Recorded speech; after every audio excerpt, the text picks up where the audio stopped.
Bapak, Ibu, dan Saudara yang dikasihi Tuhan, selamat pagi. Kita berjumpa lagi di dalam Sapari, Sapaan Rohani Immanuel, edisi 18 November 2025. Firman Tuhan hari ini dengan judul Dusta yang Tersembunyi. Terambil dari 1 Yohanes 1 ayat yang ke-6, demikian firman-Nya. Jika kita katakan bahwa kita beroleh persekutuan dengan Dia, namun kita hidup di dalam kegelapan, kita berdusta dan kita tidak melakukan kebenaran. Dusta mungkin pernah kita lakukan di masa kecil. Apa dengan demikian? Ini menunjukkan bahwa dosa diwariskan? Betul. Karena sekalipun orang tua tidak pernah mengajari seorang anak untuk berdusta, tetapi karena menuruni dosa orang tua, maka selanjutnya dosa warisan juga menurun kepada keturunan selanjutnya. Dan salah satunya adalah berdusta. Mari kita coba merefleksikan diri kita ketika kita masih kecil, ketika menghadapi kemarahan orang tua. Mungkin kita mengelak dengan mengatakan, bukan saya, dan seterusnya.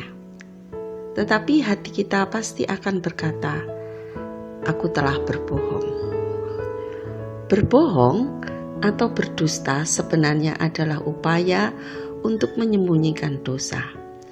Pada dasarnya, berbohong adalah cermin ungkapan hati dan pikiran manusia yang diliputi dosa. Sementara kita tahu bahwa dosa adalah kemelesetan berpikir, berucap, dan perbuatan manusia yang meleset dari kehendak Allah. Akibatnya, manusia yang berdusta pun pada dasarnya mengalami hal-hal sebagai berikut.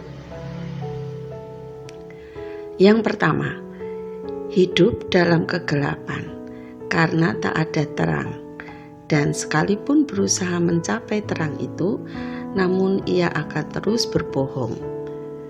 Sebenarnya kebohongan seperti bola salju yang menggelinding dari atas bukit, lama-lama menjadi besar dan menggilas rumah-rumah di perkampungan yang ada di bawahnya. Yang kedua, berbohong adalah juga hidup dalam kemunafikan. Kita berkata A, tetapi kenyataannya B. Kita berkata 1000, tetapi kenyataannya 1.000.000, dan seterusnya.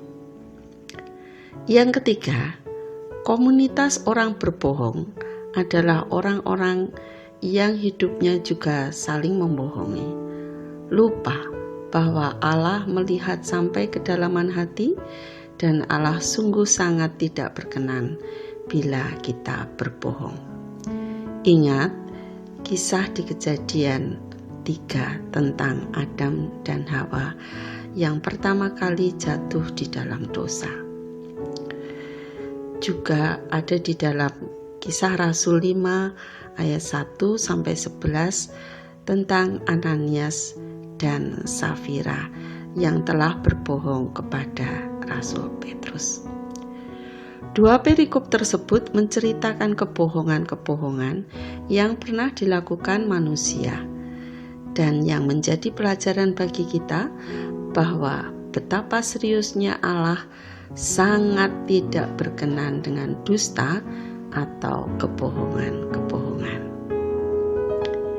Yang keempat, jika seorang berkata bohong, sekalipun menurutnya kebohongan yang dilakukannya adalah kecil, tetapi sebenarnya kebohongan tak pernah menipis. Justru terus menjadi besar dan pada akhirnya menjadi bumerang untuk diri sendiri, dan hal ini bisa dimulai dari hal kecil saja. Penggunaan uang berapa ribu maupun dalam kasus nasional ijazah palsu misalnya. Berbicara tentang kebohongan menimbulkan satu konsekuensi, yaitu tidak pernah berhenti berbohong, dan lebih lanjut akibatnya dia tidak bisa atau tidak pernah dipercaya oleh orang lain. Firman Tuhan di atas menyimpulkan hal itu. Karena kalau kita melakukan kebohongan, kita sudah hidup dalam kegelapan dan kebenaran tidak pernah ada di dalam hidup kita.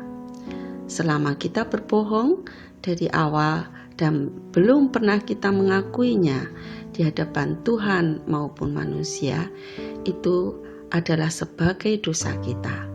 Maka hidup kita dikuasai kegelapan atau bapa pendusta, yaitu iblis.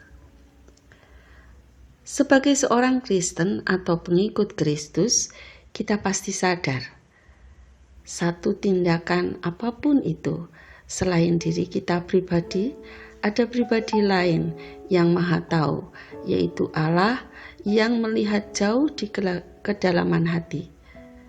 Mari kita meneliti kebohongan-kebohongan yang pernah kita ucapkan atau lakukan terhadap anak, suami, atau istri, atasan maupun rekan kerja, serta tetangga.